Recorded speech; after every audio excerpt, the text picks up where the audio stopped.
Welcome back to the Blues Society of Northwest Florida's weekly podcast. I am your host, Paul Stadden, thrilled to be joined this week by the lead guitarist and singer of the True Blue Band, Nate Smith. Welcome to the podcast, Nate. Oh, yeah, man. Appreciate it. Well, thanks for joining me today, and I'd like to start out always, I try to do this chronologically. I want to start out with what got you into guitar, and who were your influences that made you pick up that instrument?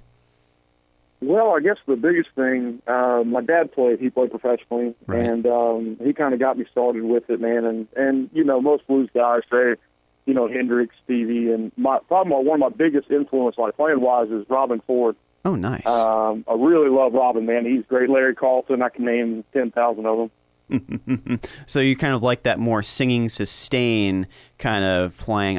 Yeah, Robin's playing is just monumental.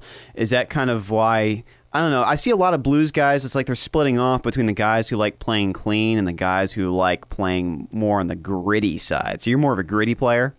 Yeah, I like the grit. You know, I like the clean, man. I've always played like a Telecaster or a Strat, you know, Fender or Gibson guitar, man. I kind of like, I don't know. It's a hard thing to describe.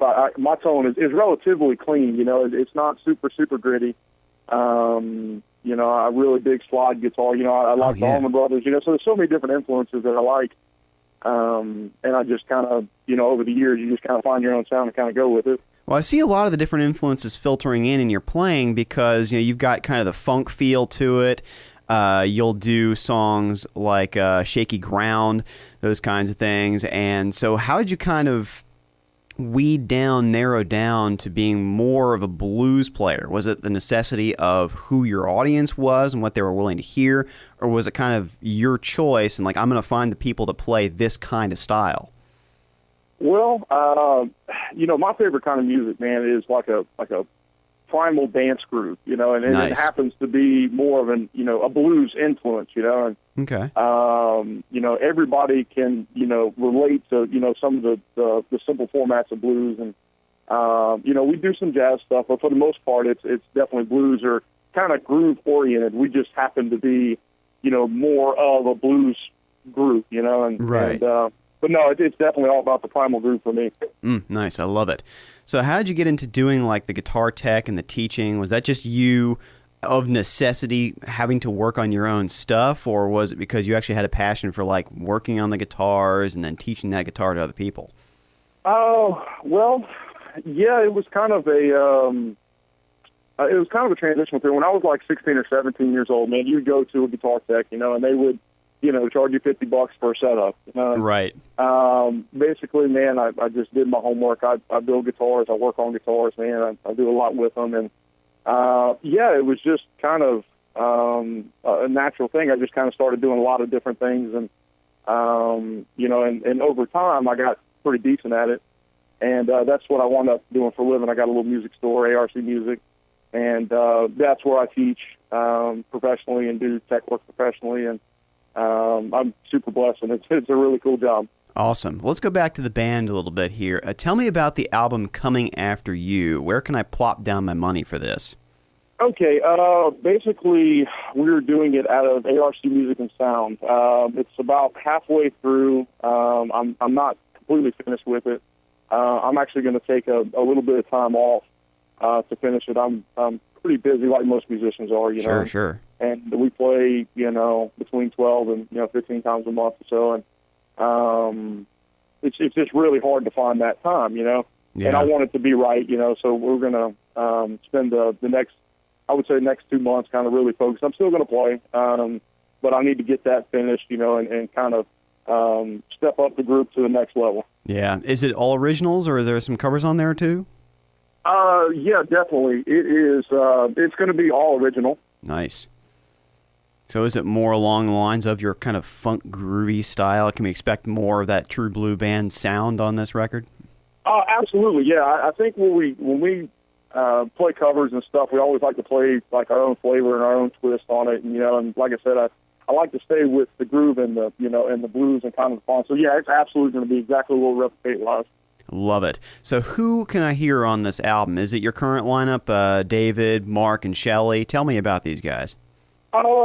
Yeah, absolutely. We're going to have, I'll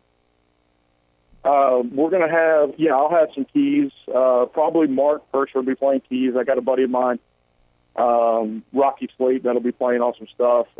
David Sherrod, good friend of mine, man, will be playing drums. And I'll have my dad play on it. Just a bunch of guys that I know around town and that I've had the opportunity to work with.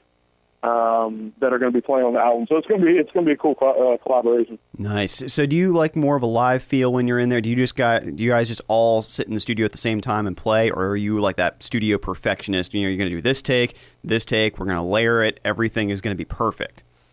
You know, every time you go into the studio, you have an idea of what you think it's going to sound like. Mm-hmm. Then you track it, and it turns into something totally different. So I'm really about the moment, trying to capture what the guys are feeling, you know. And right. As we're going through this process with recording and stuff, it's amazing how it takes a life of its own, and it's a really cool process. I've recorded like in the past, but I've always recorded for somebody else. Oh, okay. I've never really had the opportunity to, you know, really get my stuff done, and it's just a lot of fun, man. It's cool. I get to work with some great cats, and you know, I'm just gonna, you know, kind of put my heart and soul into it, and you know, try to knock it out. Nice. One last question for you before we get to the nitty gritty of your URL and where people can find you and all that jazz online. What is your favorite guitar? Fender Telecaster, hands down. Any particular one that you've got? Like, is it vintage, or is it like a, you know, got a special emotional connection?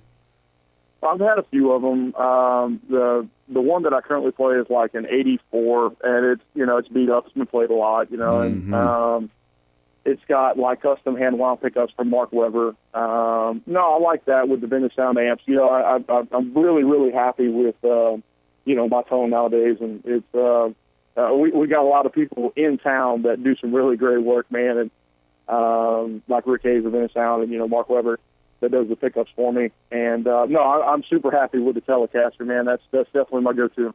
Awesome. Tonight, True Blue Band, you get to see Nate hopefully jamming out on that Telecaster. It's going to be a great time. Lili Marlene's Seville Quarter, 8 o'clock p.m. tonight. But before we get going, tell people where they can find True Blue Band online, Nate.